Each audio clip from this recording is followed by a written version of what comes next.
Hello everyone, আজকে আমি তোমাদের একটা খুবই ভালো নিউজ দেবো। তার কারণ আজকে প্রায় আমাদের ডাব্লিউবিজির ক্ষেত্রে ওবিসির রিজলভেশন হয়ে গেছে।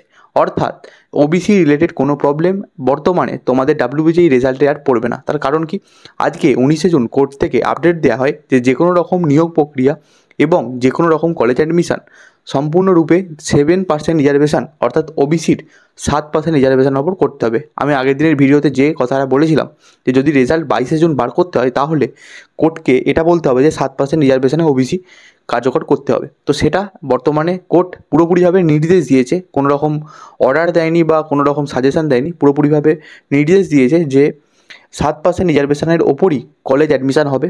যে কোনো রকম কলেজ অ্যাডমিশান, সেটা নিট হোক, যেই হোক, যে কোনো রকম অ্যাডমিশান, এই 7% রিজার্ভেশন ওবিসির হওয়ার জন্য আমাদের ইউআরের সিট ম্যাট্রিক্স চেঞ্জ হয়ে গেছে, যার একটা ভিডিও অলরেডি আমাদের চ্যানেলে পাবলিশ হয়েছে।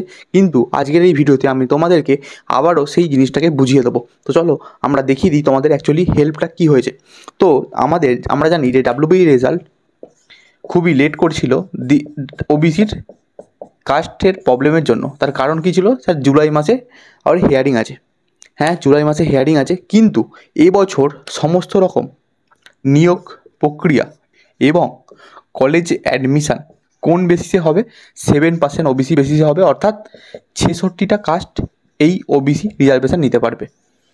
কোন 66টা কাস্ট, সেটার পিডিএফ আমি তোমাদেরকে এই ভিডিওর ডেসক্রিপশান বক্সে দিয়ে দেবো। সেই ভিডিওর ডেসক্রিপশান বক্সে যে 66টা নাম্বার অবধি কাস্ট ইনক্লুডেড আছে, সেই 66টা কাস্টই অনলি তোমাদের এই ওবিসির 7% রিজার্ভেশনটা নিতে পারবে। এবার আমি তোমাদের বলবো ইউআরএ সিট ম্যাট্রিক্সটা কীরকম চেঞ্জ হবে, আর এই ইউআরএ সিট ম্যাট্রিক্স চেঞ্জ হওয়ার ফলে কাট অফে কীরকম চেঞ্জ হবে। দেখো, আগে যদি কলেজে আমি 100টা সিট ধরি, তার মধ্যে 17টা সিট ছিল ওবিসির। তার মধ্যে 17টা সিটের মধ্যে ওবিসি এর 10টা সিট এবং ওবিসি বির 7টা সিট। তার সাথে এসসি এসটিদের সিট ছিল 15টা। অর্থাৎ 17-15 প্রায় 32টা সিট অলরেডি অ্যাকোয়ার হয়ে যেত এবং ইউআরদের সিট ছিল 68টা যে কোনো একটা কলেজে, সেটা যেই বলো নিট বলো প্রত্যেকটা ক্ষেত্রে। কিন্তু বর্তমানে 7% রিজার্ভেশন হওয়ার কারণে যদি 100টা সিট হয় তাহলে তোমার 7টা সিট থাকবে অনলি ওবিসির জন্য, 15টা সিট থাকবে অনলি এসসি এসটিদের জন্য, এবং বাকি যে 10টা সিট সেটা অ্যাড হবে কোথায়? ইউআর ক্যাটাগরিতে। অর্থাৎ 78টা সিট এখন ক্রিয়েট হয়ে যাবে ইউআরদের জন্য।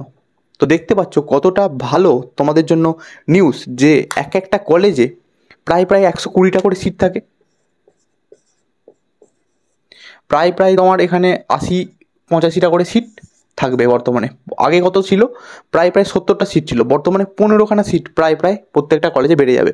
এর ফলে পুরোপুরিভাবে সরকারি কলেজগুলোতে তোমাদের ইউআরের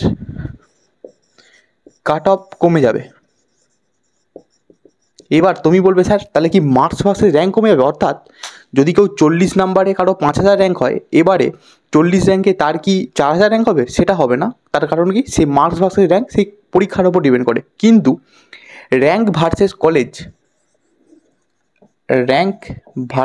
কলেজ সেটা এবারে চেঞ্জ হয়ে যাবে। অর্থাৎ আগের বছর 5000 র্যাঙ্কে যদি যাদবপুর শেষ হয়, এবছর সেটা 6000 র্যাঙ্কে হবে। কাদের জন্য? ইউআর ক্যাটাগরির জন্য, এবং অবভিয়াসলি আরও কাদের জন্য? কিছু পরিমাণ ওবিসির জন্য। কারণ কি, আগে আমাদের কাস্ট ছিল 144টা, কিন্তু এখন কাস্ট হয়ে গেছে মাত্র 66টা।